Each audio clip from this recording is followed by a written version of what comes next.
옛말에 이 자리가 이 사람을 만든다는 말이 있죠. 사람이 어떤 위치에 서면 그 위치에 맞는 사람으로 이렇게 세워져 가는 모습에 대해서 말씀을 하고 있습니다.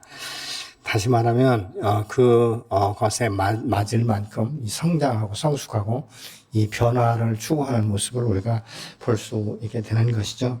그러나 사람이 자기 욕심에 끌리게 되면 이 탐욕, 이 탐심이 그 사람의 마음을 붙들기 시작하면 분별력이 상실되기 시작하고 오직 그것에만 집중하게 되는 이 모습을 우리가 보게 됩니다. 그렇기 때문에 이 영적인 분별력이 자꾸 어두워지기 시작하는 것이죠. 그러면 사람이 자기 이 소견에 오른 대로 행동할 수밖에 없는 이런 결과를 가져오게 되는 것입니다.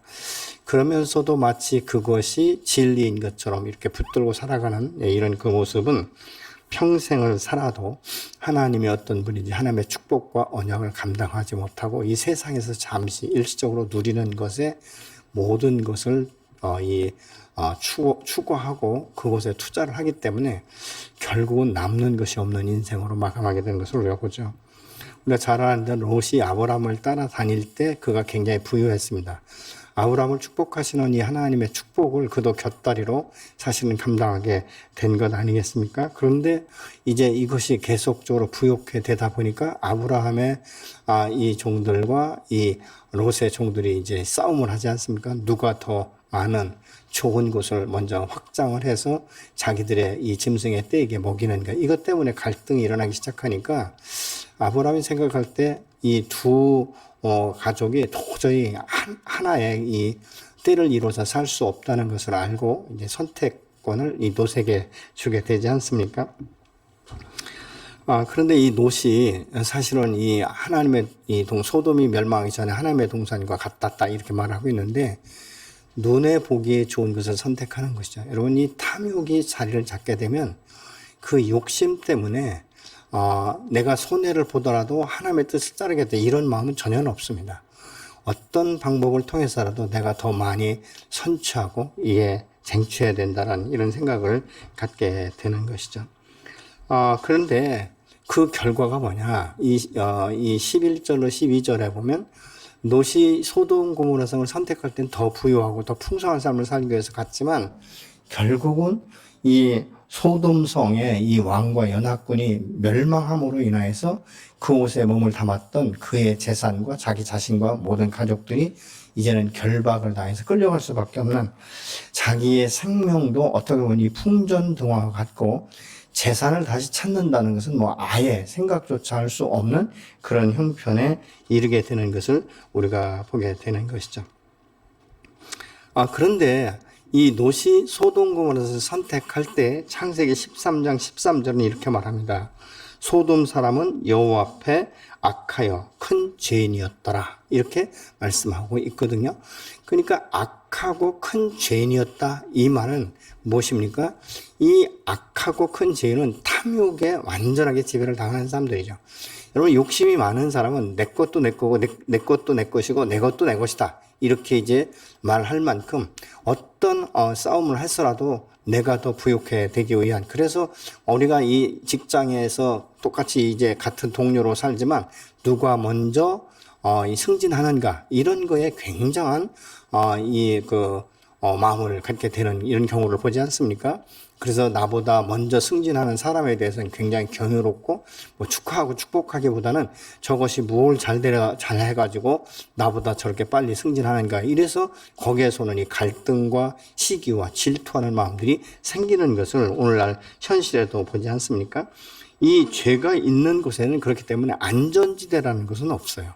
안정감은 없다 그 말입니다. 죄는 자기의 유익을 추구하기 위해서 완전한 이 생각 가운데 있기 때문에 남을 배려할 마음이 조금도 없는 것을 우리가 알게 됩니다. 오늘 본문 1절에 보니까 당시 신하랑 아므라벨과 엘라살 왕 아리옥과 이 엘람 왕 그돌라 오멜과 이 사람들이 이제 이 고임 왕 다달이 이제 연합하지 않습니까? 연합해서 한 팀이 된 거죠. 연합군을 형성한 것입니다. 그런데 이 전쟁이 시딤 골짜기라고 염해라고 말하고 있는데 이 염해라는 것은 오늘날 사해를 의미하고 있거든요. 이 사해는 사실은 물이 가득 차 있지만 이 생물이 살지 못하는 것인 것을 우리가 알 수 있죠. 근데 여기에 역청구덩이가 많았다 이렇게 말을 하고 있는데 그곳에 빠지면 사람이 마치 늪과 같아서 헤어나올 수 없는, 움직이면 움직일수록 더 빠질 수밖에 없는 이런 웅덩이에 결국은 이 소돔 왕과 연합했던 이 왕들이 결국은 이제 다 이제 실패하게 되는, 패배하게 되는 이런 이 요인을 오늘 본문을 통해서 우리가 알 수 있게 되는 것이죠. 오늘날도 보면 이 기업 간에도 누가 더 이 성장하는가, 이 성공하는가, 이것 때문에 기업 간에도 똑같은 물건을 만들어내도 아주 치열한 이 경쟁이 있기 때문에 사실은 상대방에 있는 좋은 어떤 이 기술자나 이런 사람들을 통해서 기업의 비밀을 빼내기도 하고 국가 안에서도 이런 일들이 일어나지 않습니까? 오늘날 러시아가 이 우크라이나를 공격하는 것은 무엇입니까? 자기의 패권을 넓히기 위해서 이 약자를 완전하게 아주 진멸하려고 하는 이런 일들이 일어나서 지금 우크라이나 전쟁이 일어나지 않습니까? 근데 또 우크라이나를 돕는 나라들도 많이 있습니다. 근데 그 나라들이 무조건적으로 돕느냐? 아니에요. 언젠가는 자기 나라에 유익이 있을 것에 대해서 생각을 하면서 지금 투자를 하고 있는 것과 다를 바가 없지 않습니까? 결국은 무엇입니까? 이 전쟁에서 가장 손해를 보는 것은 어찌든지 승패를 떠나서 우크라이나 국민들이 그 나라가 완전하게 지금 이 파괴돼가는 이런 이 현실을 우리가 눈앞에 볼 수 있지 않습니까? 이런 그 모습들 하나하나가 뭐 때문이 그렇습니까? 죄악 때문에 그렇다라고 말하고 있는데 그럼 이 전쟁이 왜 일어났는가 우리가 생각해 보면 4절에 12년 동안 이 소돔 왕이나 이 모든 사람들이 사실은 이 그들라오멜 왕에게 모든 것을 바치기 시작했어요. 그러니까 그때까지만 해도 힘이 없었던 것이죠.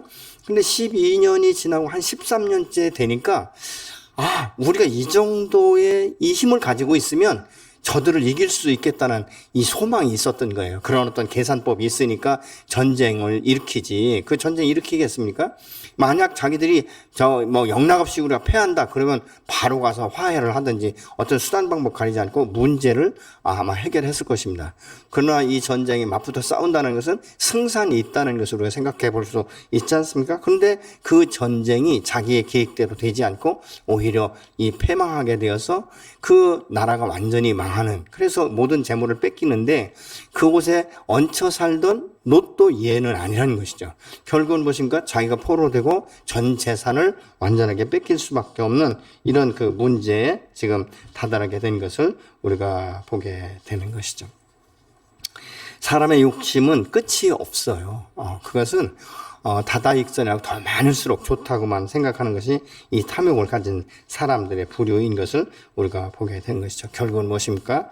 이 전쟁은 재물 중심의 이 가치관을 가진 삶을 안전하지 못한다는 것을 우리가 볼 수 있는 것과 함께 또 이 말을 들은 아브라함은 계산적이지 않고 생각하는 사람이 아니라 곧바로 그 사랑하는 이 조카를 생각하면서 자기 가정에서 길러온 318명을 데리고 가는데, 여러분 말이 그렇지 연합군이 소돔 이 고모라 왕과 함께 연합했던 연합전선이 무너진 상태에서 한 사람이 318명을 데리고 간다고 해서 그 그돌렘의 왕의 그 모든 군대를 이길 수 있다는 이 승산이 있다는 것은 아무도 생각하지 않을 거예요.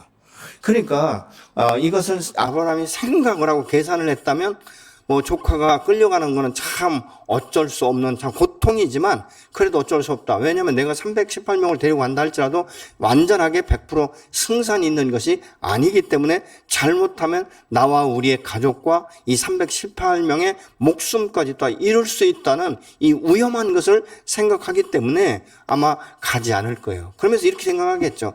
기회를 봐서 어떤 틈을 타서 내가 내 조카를 재산은 그만두고 생명이라도 구해올 수 있지 않겠나. 그래서 그때를 기다리자. 그것이 바로 지혜로운 것이다. 이렇게 생각할 수도 있는 거죠. 그럼에도 불구하고 아브라함이 생각하지 않고 행동으로 옮기는 것을 우리가 볼 수 있는 것이죠. 여러분 사랑하는 사람의 이 고통을요 참아 볼 수 없는 거예요. 그렇기 때문에 어떻게 보면 우리의 모든 것들을 다 내어주고라도 그 사랑하는 사람을 건지기 위해서 그러지 않습니까?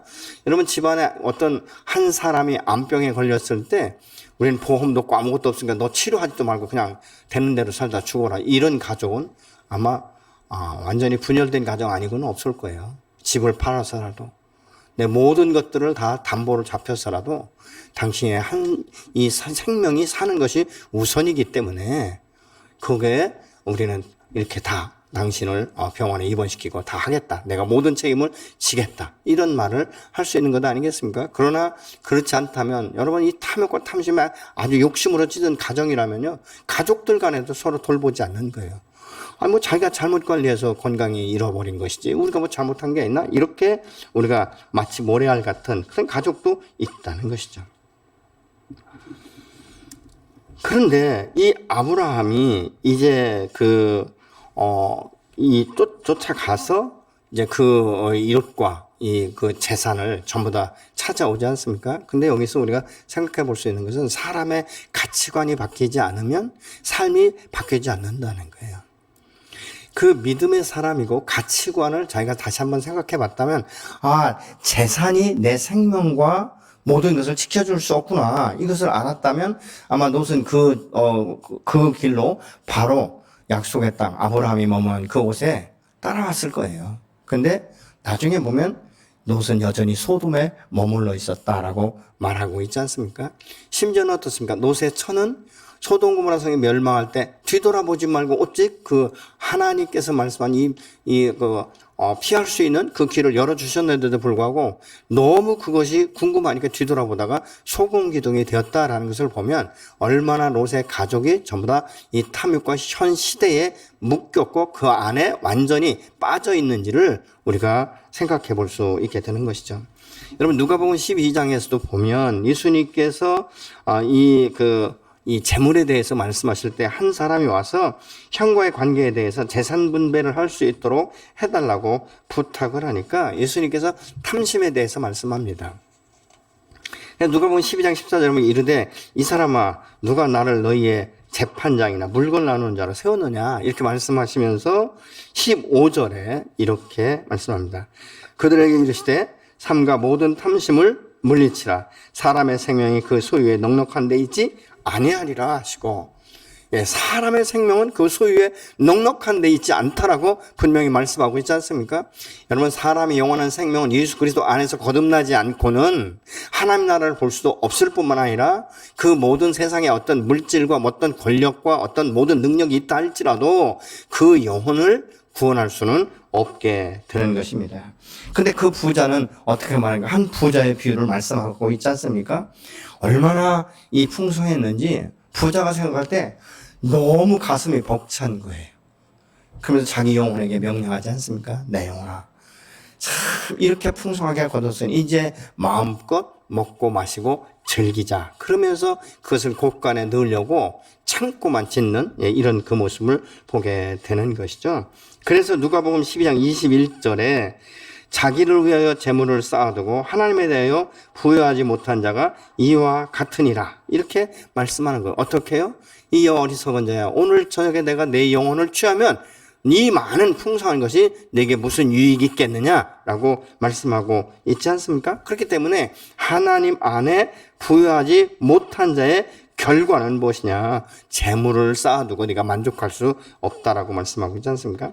이 탐욕은요, 그렇기 때문에 굉장히 자기중심적이에요.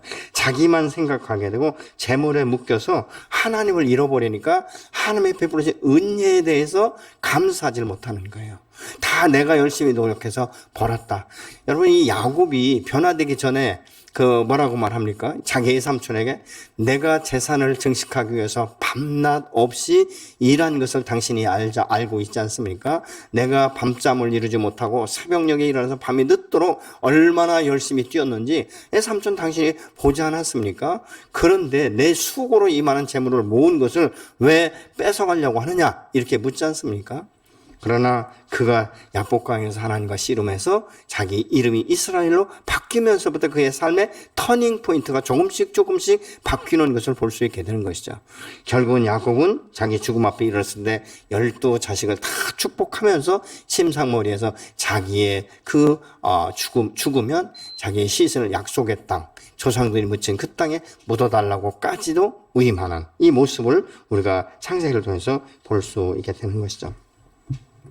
롯이 이제 잡혀가는 걸 한 도망한 사람이 와서 히브리 사람 아브라함에게 말을 하고 있는 것이죠. 롯이 잡혀가고 모든 재산을 다 뺏겼습니다. 이렇게 말을 하니까 이 아브라함이 아무 생각 없이 오직 단 한 가지 자기의 사랑하는 조카 롯과 그 가족을 구원하기 위해서 자기의 가족 가운데 318명을 데리고 곧바로 따라가는 거예요. 이 모습을 볼 때 318명이라는 이 사람들이 아브라함에게 왜 가는지, 내 생명을 어떻게 담보할 것인지 물었다는 말이 없습니다.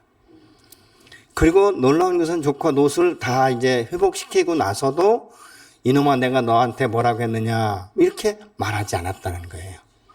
그리고 롯을 완전하게 통제하거나 자기의 소유물로 삼지 않았다는 것입니다. 여러분, 믿음의 사람은 자기가 행한 것에 대해서 하나님께서 영광을 받으시면 되는 것 아니겠습니까? 주의 이름으로 하는 것이죠. 그렇기 때문에 그것을 드러낼 필요도 없는 것이고 자랑할 필요도 없게 되는 것이죠. 그래서 아브라함이 생각부터 했다면 창세기 13장에서 롯과 헤어질 때의 사건을 생각했을 거예요. 아무리 그래도 그렇지 이놈아, 삼촌이 먼저 선택해라 해서 어떻게 네가 촐싹 그것을 선택하고 뒤돌아보지도 않고 가더니 잘 됐다.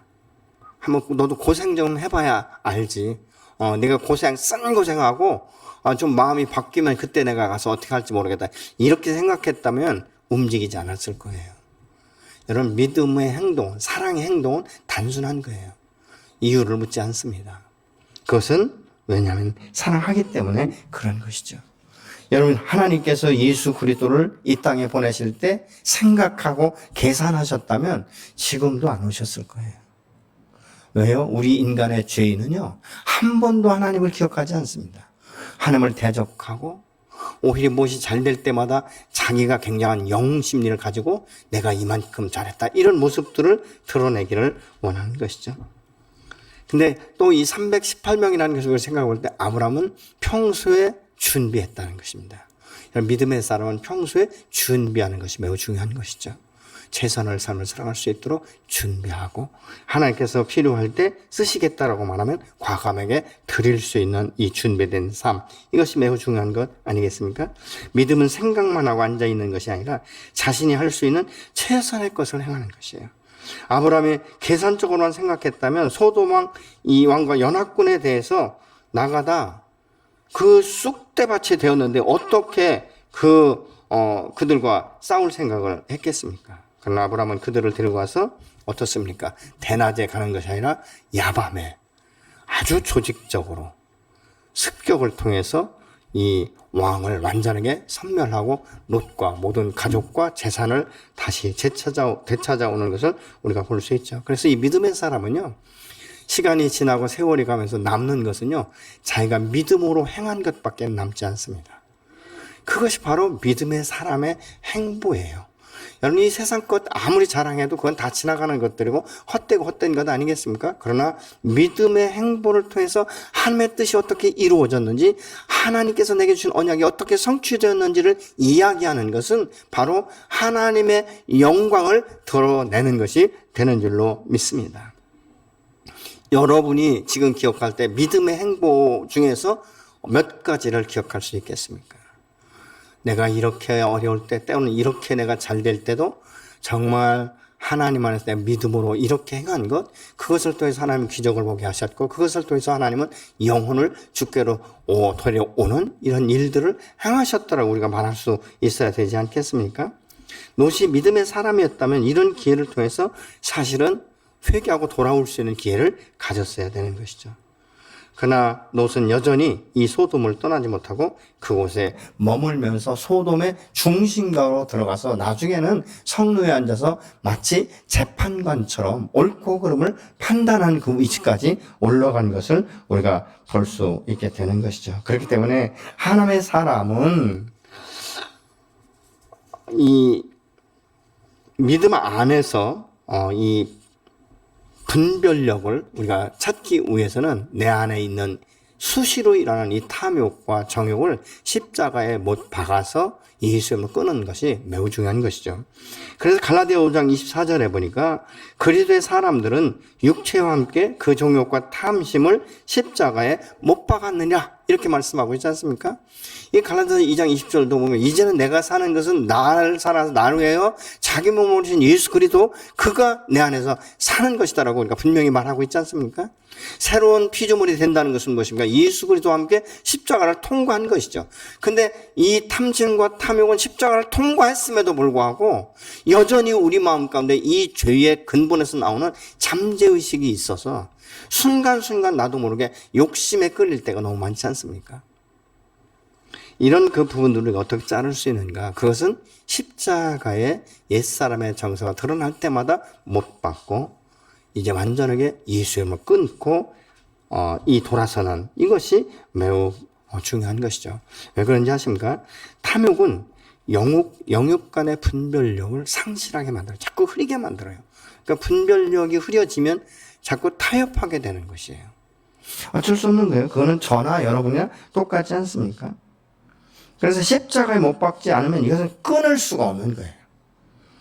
롯은 아브라함을 통해서 하나님을 알았지만 그 속사람은 여전히 하나님과 함께 동행하지 않았고 탐심, 이 만문의 영에 묶여 있었던 것을 우리가 볼 수 있게 되는 것이죠.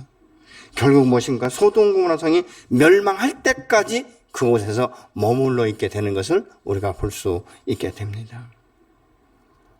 아브라함을 이 축복하신 하나님은 오늘도 우리를 축복하셔서 더 부흥케 하시는 이 주님이신 줄로 믿으시기 바랍니다.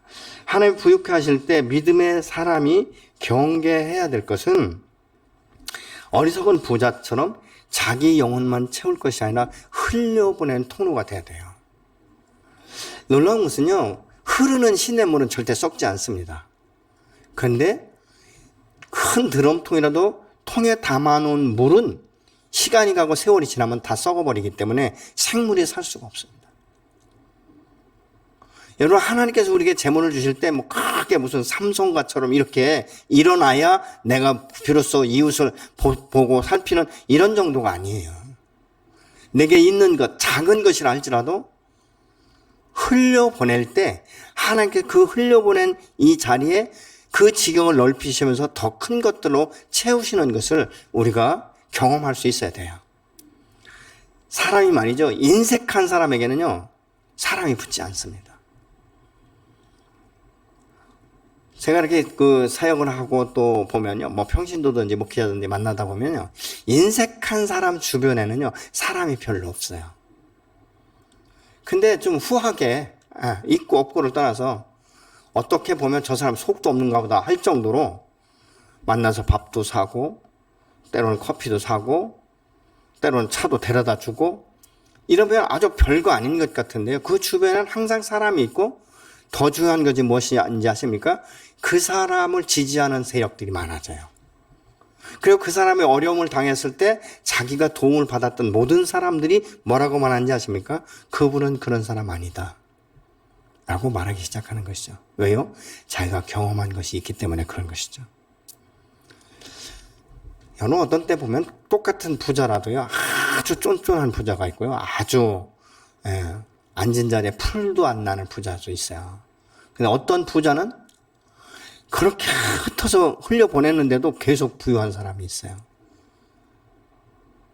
우리는 선택하라면 다 후자를 선택할 거예요. 근데 실질적인 삶은 전자와 같은 삶을 살아가는 사람들이 많아요. 여러분, 심지어는 제가 뭐 수십 년 목회를 해서 봐도요, 하나님 앞에 인색한 사람들이 얼마나 많은지 모릅니다. 그리고 그들의 기도는 항상 하나님의 축복을 기대하고 있죠. 전 믿음의 사람들은 다 부유하게 돼야 된다고 생각해요.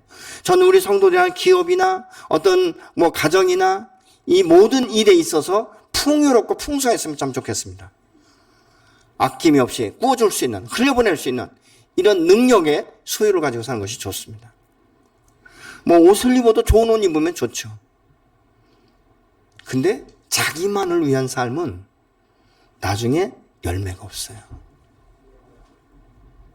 목회자 안에 이런 말이 있어요.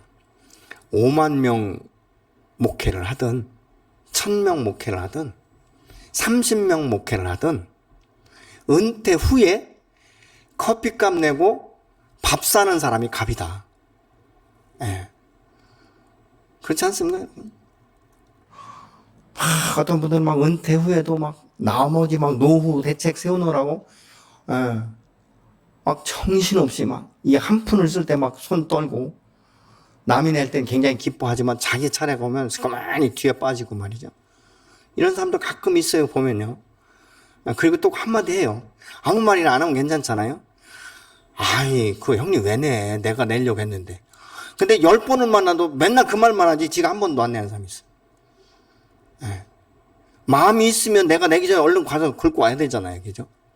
네, 이런, 그러면 우리는 어떠냐고, 우리는. 여러분, 성도들을 만날 때 누가 더 먼저 하기를 원하십니까? 제가 보니까요, 부자라고 뭐 절대 먼저 하지 않아요.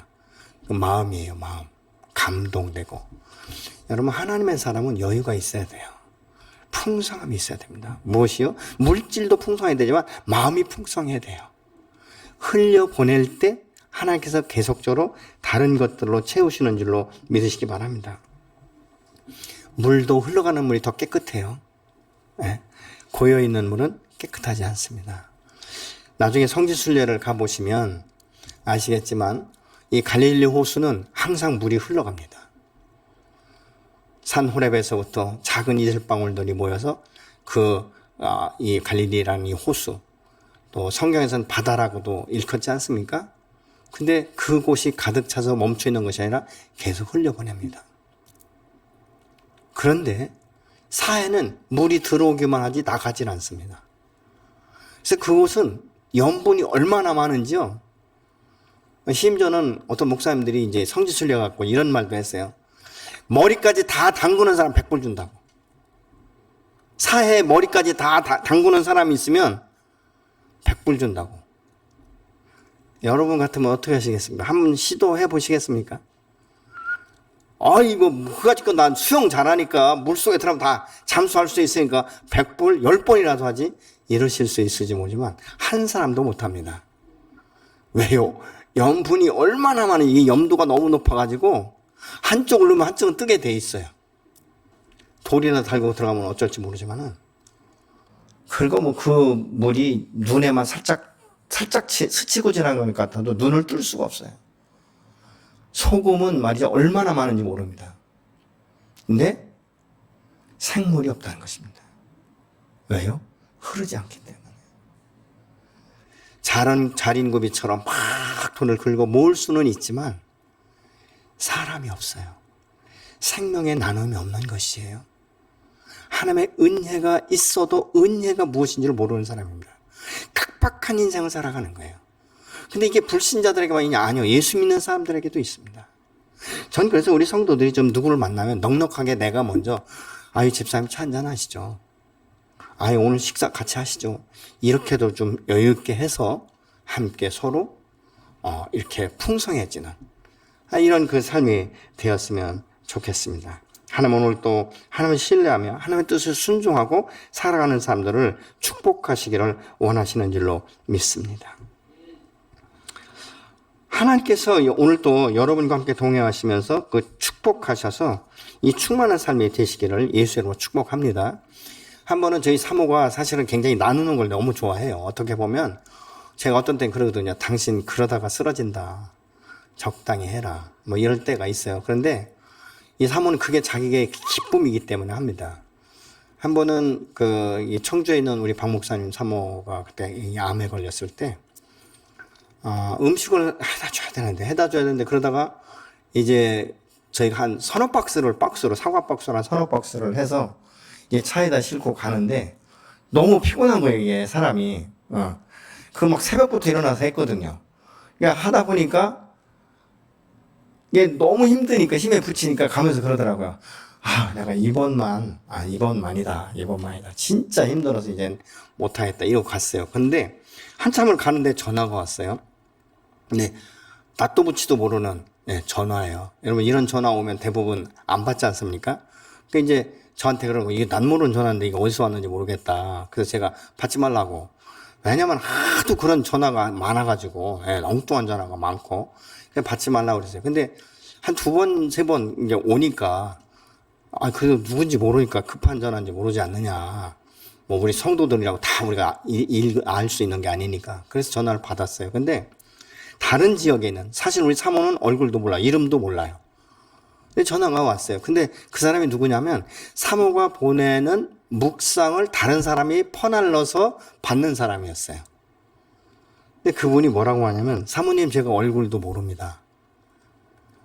그러나 제가 오늘 아침에 기도하면서 이 사모님의 묵상을 받을 때 제 마음 가운데 감동이 됐는데 사모님한테 식사라도 좀 한 끼라도 좀 접대했으면 좋겠다는 생각이 들어서 돈을 붙이려고 하는데 제가 뭐 지금 다 잊어버렸는데 카카오페이인가?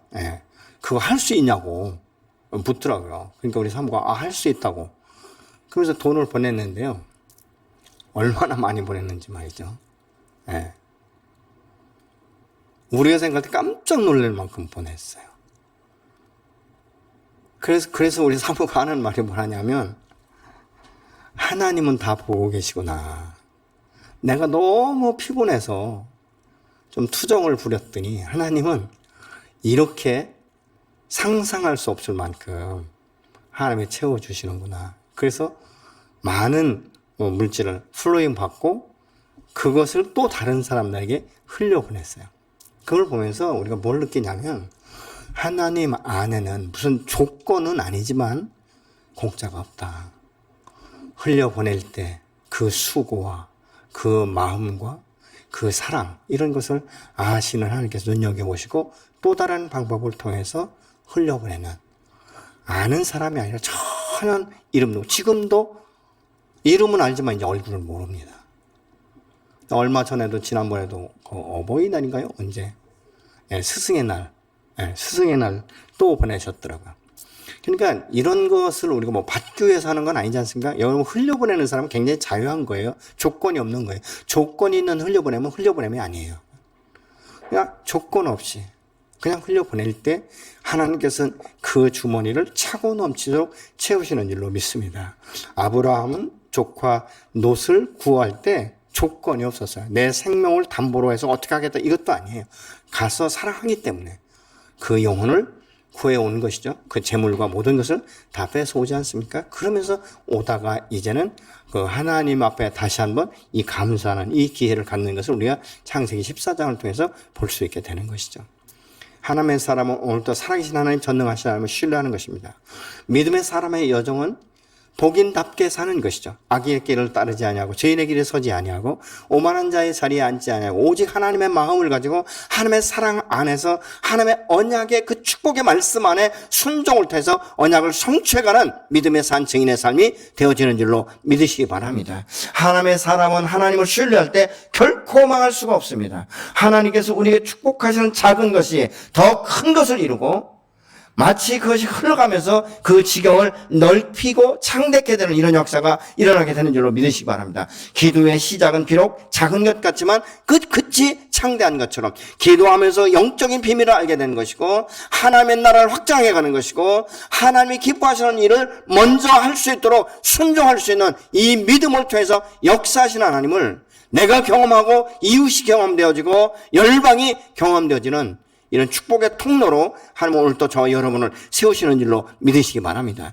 그렇기 때문에 믿음의 사람은 하나님의 은혜에 늘 감사가 끊이지 않는 평생 감사, 안즈나 서나 모든 것이 하나님의 은혜인 것을 우리가 고백하고 그 안에서 참된 행복을 누리며 기쁨과 감사로 찬양과 영광을 돌리는 이런 역사가 있어지기를 원합니다.